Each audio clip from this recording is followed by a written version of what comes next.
ಲೋಕಸಭಾ ಚುನಾವಣೆಯ ಸಂದರ್ಭದಲ್ಲಿ ಕಾಂಗ್ರೆಸ್ ಪಕ್ಷವನ್ನ ಆರ್ಥಿಕವಾಗಿ ಕುಗ್ಗಿಸುವ ಪ್ರಯತ್ನವನ್ನ ನರೇಂದ್ರ ಮೋದಿ ಅವರು ಮಾಡ್ತಾ ಇದ್ದಾರೆ ಅಂತ ಕಾಂಗ್ರೆಸ್ ಆರೋಪ ಮಾಡ್ತಾ ಇದೆ. ಸೋನಿಯಾ ಗಾಂಧಿ, ಮಲ್ಲಿಕಾರ್ಜುನ ಖರ್ಗೆ, ರಾಹುಲ್ ಗಾಂಧಿ ಈ ಆರೋಪವನ್ನ ಮಾಡ್ತಾ ಇದ್ದಾರೆ.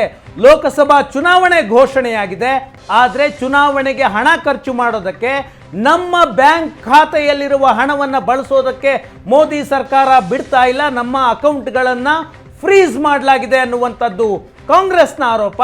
ಈ ಸಂದರ್ಭದಲ್ಲಿ ಚುನಾವಣಾ ಬಾಂಡ್ ಬಗ್ಗೆ ಕೂಡ ಸೋನಿಯಾ ಗಾಂಧಿ, ಮಲ್ಲಿಕಾರ್ಜುನ ಖರ್ಗೆ ಮತ್ತು ರಾಹುಲ್ ಗಾಂಧಿ ಮೂವರು ಮಾತನಾಡಿದ್ರು.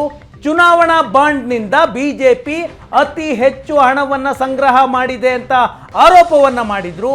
ಚುನಾವಣಾ ಬಾಂಡ್ಗೆ ಯಾವ ಪಕ್ಷಕ್ಕೆ ಎಷ್ಟು ದೇಣಿಗೆ ಬಂದಿದೆ ಚುನಾವಣಾ ಬಾಂಡ್ನಿಂದ ಸುಪ್ರೀಂ ಕೋರ್ಟ್ ಆದೇಶದ ನಂತರ ಈ ಅಂಕಿಅಂಶಗಳು ಬಯಲಾಗಿದೆ.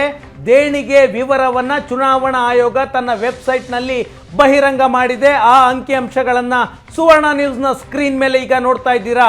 ಬಿಜೆಪಿ 2018ರಿಂದ ಈವರೆಗೆ ಅತ್ಯಂತ ಹೆಚ್ಚು ಹಣವನ್ನು ಎಲೆಕ್ಟ್ರಲ್ ಬಾಂಡ್ ಮೂಲಕ ಸಂಗ್ರಹ ಮಾಡಿದೆ ಅಂತ ಅಂಕಿಅಂಶಗಳು ಹೊರಬಿದ್ದಿದೆ. ಬಿಜೆಪಿ ಒಟ್ಟಾರೆ 8,250 ಕೋಟಿ ರೂಪಾಯಿಗಳನ್ನು ಚುನಾವಣಾ ಬಾಂಡ್ ಮೂಲಕ ಸಂಗ್ರಹ ಮಾಡಿದೆ ಅಂತ SBI ದಾಖಲೆಯನ್ನು ಚುನಾವಣಾ ಆಯೋಗಕ್ಕೆ ಸಲ್ಲಿಕೆ ಮಾಡಿದೆ. ಅಂದರೆ ರಾಜಕೀಯ ಪಕ್ಷಗಳಿಗೆ ಬಂದಂತಹ ಒಟ್ಟಾರೆ ದೇಣಿಗೆಯಲ್ಲಿ 50%ಕ್ಕಿಂತಲೂ ಹೆಚ್ಚು ದೇಣಿಗೆಯನ್ನು ಬಿಜೆಪಿ ಪಡೆದಿದೆ. ಇದನ್ನೇ ಕಾಂಗ್ರೆಸ್ನ ನಾಯಕರು ಉಲ್ಲೇಖ ಮಾಡಿದ್ರು.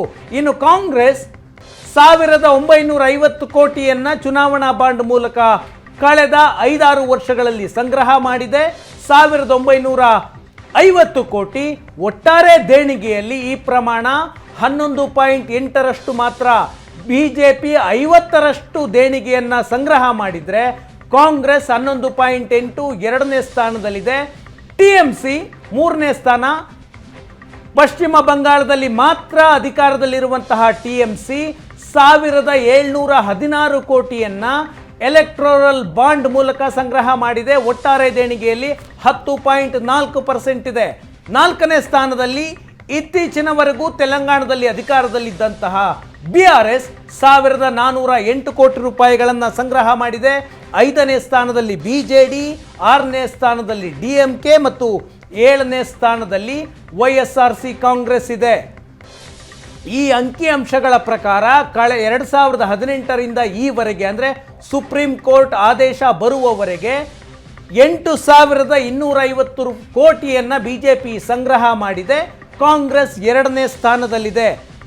ಜನರು ಕೊಟ್ಟ ದೇಣಿಗೆಯನ್ನು ನಾವು ಬಳಸೋದಕ್ಕೆ ಆಗ್ತಾ ಇಲ್ಲ, ನಮ್ಮ ಅಕೌಂಟ್ಗಳನ್ನು ಬಿಜೆಪಿ ಫ್ರೀಸ್ ಮಾಡಿದೆ.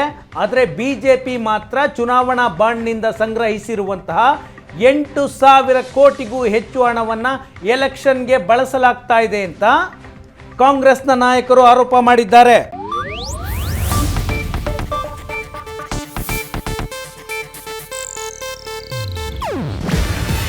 ಇದು ಏಷ್ಯಾನೆಟ್ ನ್ಯೂಸ್ ನೆಟ್ವರ್ಕ್ ಪ್ರಸ್ತುತಿ.